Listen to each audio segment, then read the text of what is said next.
Hi, I'm Chris Edwards and welcome to this week's Tennis Warehouse vlog. Let's jump straight into the product we have for you this week. First up, we have the Night rackets that Wilson released. So Night Edition Cosmetics, they had these out for the US Open. They have reflective paint in them, so they look really cool when you play under lights at night. We've got the Pro Staff here, the Clash, and also the Blade. So you can get that Night cosmetic and those three frames right there. Specs and everything else remain the same. Okay, let's jump into some strings right now. First up, I just want to go over a sale we've got on Vocals V-Torque. This is a great string. It's a really soft poly and it's a really grippy poly as well. So you get that really deep ball pocket there. Just spits the ball out with a ton of spins. That's a great way to go. All gauges, all colors right now. We've got a good sale going on Vocal V-Torque. Another string I want to talk about, another soft poly, is this Verve Soft from Gamma. You can get it in a few different gauges.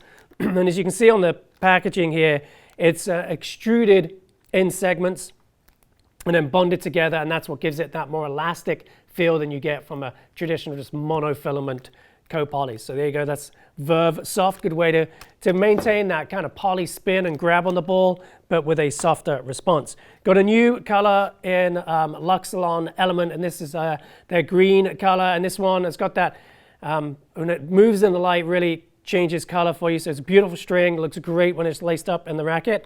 And again, that's a really nice forgiving version of a monofilament extruded string is Element. So another way to keep the string bed feeling soft, and even softer still, you can go with this multi-filament from Yonex, and this one is their Rexus Feel. It's a really soft plush string, good control still though, not too lively like some multis, so I get a lot of control on my shots out of this one. Been stringing this up in several different rackets and really enjoying it. It's lasting pretty well too. It slides around nicely so it doesn't notch too early on there, and enjoying that one. That's from Yonex. Okay, let's look at some vintage rackets now. First up, we've got an Arthur Ashe Competition 3, really early composite style racket here with the metal sandwiching a fiberglass core. On this one, still got the stock leather grip in great condition, and it is strung. Ready to be on display, or if you want to get out for a hit, it's a fun way to do it. Here's a good classic version of the Prestige. This is the liquid metal Prestige. This is the Mid Plus version.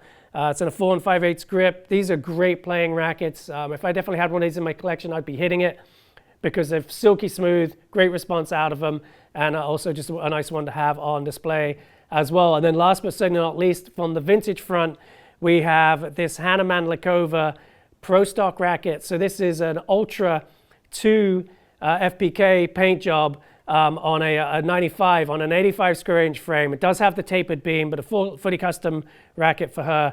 Super hefty racket. Great one to have in the collection again. And would be a tough one to swing because it's such a chunky racket, but a fun one to get out there nonetheless. And then last but not least, you probably heard the Rog has retired, announced his retirement. He's going to play the Laver Cup. And then he's going to call it a day on his career. So be sure to get your Uniqlo Roger Federer hat here at Tennis Warehouse. That's all I got for this week. Thank you so much for watching.